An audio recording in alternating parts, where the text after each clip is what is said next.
Nah, ketika energinya tidak bagus, debat, benci, ego, saling siapa yang menang, gitu, tidak ada yang mau kalah, ya sudah, itu energinya menjadi energi di frekuensi kekurangan. Nah, pancaran-pancaran ini mempengaruhi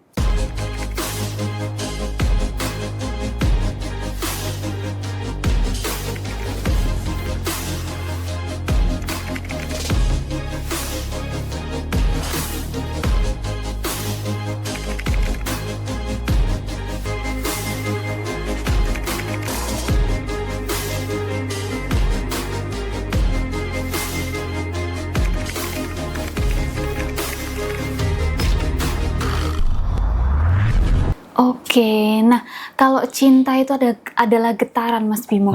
Bagaimana kita menjaga getaran itu agar tetap mungkin jernih, bagus di tengah-tengah kehidupan sehari-hari, mungkin kadang cekcok, kadang pulang kerja capek banget, itu gimana caranya, Mas Bimo? Ya, yang modal yang paling utama tadi adalah kesadaran. Oke. Jadi bahayanya adalah kalau sedang ada sesuatu gejolak itu tidak sadar. Kalau orang sadar, namanya hidup itu naik turunnya biasa ya. Yin dan yang itu ada gitu loh. Sedih bahagia itu ada, tidak bisa ditolak. Maka terimalah. Jadi contoh nih, misalkan suami pulang kerja tiba-tiba marah-marah. Ini kalau orang nggak nerima, ini bisa berbuntut panjang gitu loh.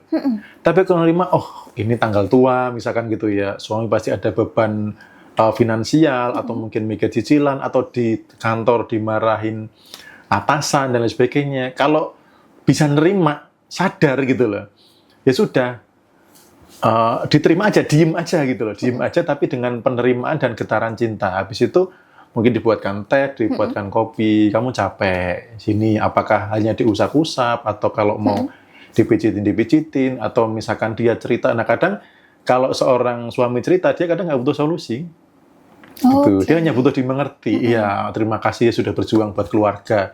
Ini kan beda ya, ketika datang marah-marah, udah bawa duit dikit, ya kan, datang marah-marah. Nah ini kan makin merusak getaran satu rumah gitu loh. Gitu. Tapi kalau dengan kesadaran cinta, penuh penerimaan, ya sudah sadar kan. Ini kalau tak lanjutkan, tak ladenin, tidak bagus buat rezeki, tidak bagus buat anak-anak juga. Maka aku harus terima ini dengan penuh cinta. Oke, sini.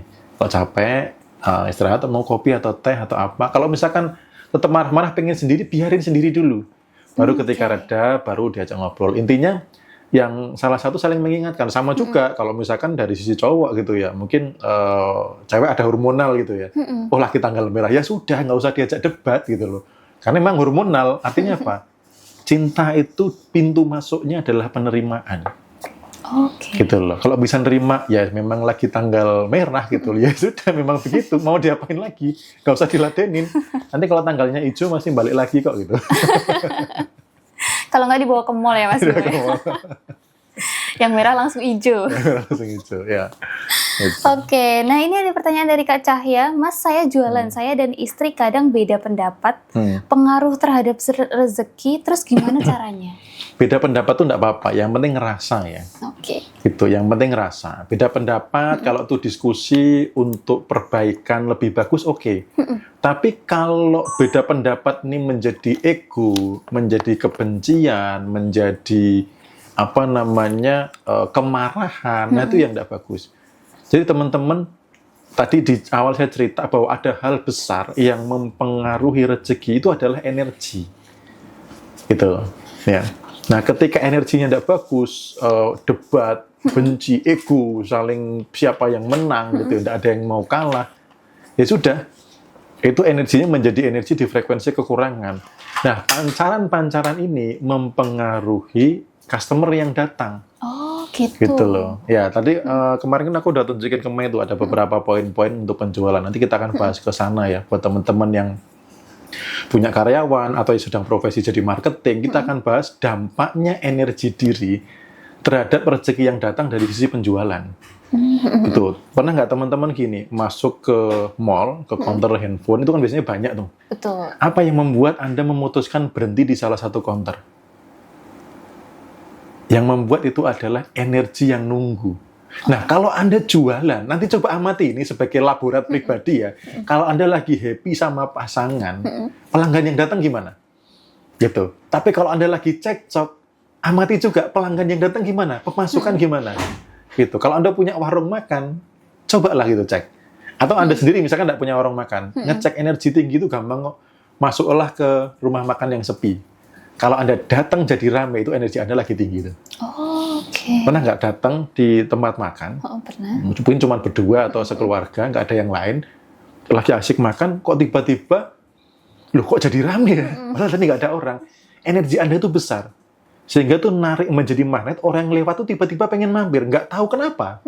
Gitu loh. Nah, cara kerja energi itu seperti ini. Sama ketika misalkan Anda ada beda pendapat dengan pasangan, kalau ini rasanya adalah cinta, tidak akan pengaruh ke pelanggan. Tapi kalau jadi perdebatan, jadi ego, orang mau beli itu bisa dibelokkan ke tempat yang lain loh. Jadi ada hal yang besar yang mempengaruhi bagaimana orang tuh bisa mendapatkan rezeki. Apalagi kalau teman-teman berhubungan langsung dengan orang, hati-hati jaga energi itu. Oke, nah berarti perbedaan itu nggak apa-apa, yang penting energi dan pancaran rasanya ya. Betul, karena tadi di awal saya juga sampaikan juga kan, tindakannya sama, rasanya bisa beda. Memanage keuangan itu tindakan, tapi yang dibaca semesta adalah rasa. Perbedaan pendapat itu adalah tataran tindakan. Energi di balik itu apa? Rasa di balik itu apa? Itu yang perlu diwaspadai dan diperhatikan gitu. Oke, jadi energi cinta, vibrasi cinta yang dipancarkan itu bisa menarik uang dengan lebih ringan ya Mas Bimo? Lebih ringan, betul. Oke, nah pertanyaan berikutnya, apakah rasa utuh dalam diri itu bisa menciptakan kestabilan finansial jangka panjang Mas? Misalnya kita tuh nggak lagi punya trauma masa kecil yang kekurangan, terus kemudian impulsif belanja boros gitu. Itu apakah keutuhan dalam diri itu bisa jadi kestabilan finansial jangka panjang? Iya, sangat-sangat bisa. Karena orang-orang yang masih penuh luka gitu ya, ada rasa kekurangan cinta, kekurangan atau trauma atau apa kebencian dan sebagainya. Rata-rata uang yang hadir di mereka itu tidak betah gitu loh. Saya mengamati juga beberapa orang yang mengalami penurunan karena ada masalah di internal keluarga, mengalami penurunan pemasukan karena cemas khawatirnya berlebihan. Nah, ini kan rasa kekurangan tuh. Betul. Jadi everything is energy. Uang tuh tidak suka energi kekurangan. Misal datang gede, cepat hilang. Coba deh teman-teman yang misalkan nih, pas punya uang, selalu ada apes, ada yang rusak, ada cara uang keluar yang tidak disadari. Cek rasa Anda. Apakah pada saat itu penuh dengan kecemasan, kekhawatiran, atau tiba-tiba ada luka yang memancar lagi, atau ada kebencian, dendam, atau ada rasa-rasa di bawah yang mancar. Cek. Biasanya karena itu ulahnya. Tapi kalau Anda tuh penuh cinta yang dari dalam, jadi cinta ini memancar tanpa syarat. Kalau teman-teman sudah bisa di level itu tuh benar-benar nyaman banget, enak banget. Kita tidak perlu nunggu dikasih sesuatu untuk merasakan cinta. Kita tidak perlu dapat sesuatu dari luar baru merasakan cinta, enggak. Tapi benar-benar dari dalam gitu loh. Nah, kalau ini cinta penerimaan ini adalah salah satunya adalah keutuhan. Keutuhan ini kan berarti apa? Merasa cukup, merasa berlebih, syukur. Kalau ini dipancarkan, maka dia akan menarik kelebihan atau kelimpahan yang lainnya. Sehingga kalau rezekinya belum banyak, dia membantu menarik rezeki yang lebih banyak, atau kalau sudah ada rezeki, rezekinya awet. Gitu. Oke, nah kalau sedang dalam kondisi disakiti Mas Bimo, bagaimana cara menjaga energi cinta itu? Nah, disakiti itu, disakiti yang bagaimana? Perlu disadari. Karena kadang gini, kembali lagi tadi, orang kebanyakan fokusnya di tindakan. Misal nih, disakiti, orang fokusnya ke orangnya, bukan ke energinya. Harusnya begini, oh ini ada energi rasa, energi luka, kesedihan yang muncul. Nah, jadi yang difokuskan bukan orangnya. Karena orang yang tadi membenci Anda, itu dia juga satu korban di masa lalu, dia sedang tidak bahagia, atau dia cerminan dari semesta, cerminan dari Anda, bahwa semesta kadang menghadirkan peristiwa untuk menunjukkan bahwa di dalam diri Anda masih ada rasa luka, yang belum selesai, sehingga dimunculkanlah orang untuk kamu ada luka gitu. Nah, orang yang menyakiti itu kan dipinjam olehnya untuk pendewasaan. Di buku Ripen juga ada tuh di bab keberapa tuh yang mensyukuri orang yang dipinjam olehnya. Nah, itu juga ada pembahasannya di buku Ripen gitu. Nah, itu kalau misalkan kita disakiti, fokusnya bukan di orangnya, tapi di rasa sakit itu. Oh, ini ada rasa sakit yang hadir. Beda ya teman-teman ketika gini, aku sedang sakit hati, maka seluruh aku ini menjadi sakit. Gitu. Tapi kalau ini ada rasa sakit yang hadir, akibat salah satunya dari orang yang melakukan adalah ini, atau akibat dari di dalam diri saya ada rasa sakit yang belum selesai, maka dimunculkanlah orang ini untuk mengkonfirmasi ada rasa sakit yang masih. Maka ketika dilihat ini ada rasa sakit, saya adalah saya. Ini adalah rasa yang hadir. Nah, rasa yang hadir ini bagaimana dipeluk dengan penuh cinta. Gitu, dipeluk dengan penuh cinta, habis itu diizinkan mengalir dari dalam diri sampai dia kembali ke energi sumber yang sebenarnya adalah cinta itu sendiri. Jadi nanti yang awalnya sedih, luka sakit ini, itu bisa berubah menjadi cinta. Gitu, itu perlu diolah gitu, supaya teman-teman siapa tahu nih sudah bekerja keras, sudah nambah bisnis, sudah ini itu, tapi ada hal yang tidak disadari, ternyata ada luka masa lalu yang mengendap, dan ternyata itu yang menghambat rezeki, kan sayang gitu loh. Mending dibereskan sekalian, meditasi bareng-bareng, bereskan luka bareng-bareng, nanti saya pandu praktek langsung, nah setelah itu sambil ngecek rezekinya, pulang-pulang penuh dengan cinta, dengan pasangan penuh dengan cinta, dengan anak juga sama, lalu sambil ngecek rezekinya seperti apa gitu. Oke, nah ini kita next dulu ke pertanyaan teman kita yang ada di TikTok dari Kak Denis. Maaf Mas Bimo, aku belum bisa. Oh, ini bukan pertanyaan. Maaf Mas Bimo, aku belum bisa cara praktek buku hari pertama buat cara memahami syukur sampai ke hati. Nah, ini mungkin Kak Denis punya hambatan dalam praktek hari pertama Mas Bimo. Iya. Tentang syukur ya. Jadi syukur itu memang perlu kesadaran yang mendalam. Gitu. Teman-teman belajarlah ketika sudah pegang buku Repent, sadari bahwa aku mau bermain di tataran energi. Aku mau bermain di rasa. Maka jangan terlalu banyak menggunakan logika. Logika itu gimana? Caranya gimana ya? Prakteknya gimana ya? Itu dangkal banget gitu teman-teman. Syukur itu hanya berterima kasih yang mendalam. Yang melibatkannya gitu loh. Kadang orang syukurnya itu dangkal gitu. Misalkan terima kasih hari ini aku sehat, aku bisa makan gitu. Itu dangkal. Tapi cobalah syukur itu yang benar-benar diresapi yang mendalam. Ya Tuhan, terima kasih banget hari ini Engkau membangunkan aku. Gitu loh. Terima kasih banget ada udara yang datang sendiri tanpa aku harus nyari. Thank you banget aku ngelihat anak istri sehat. Ada makan untuk aku makan gitu.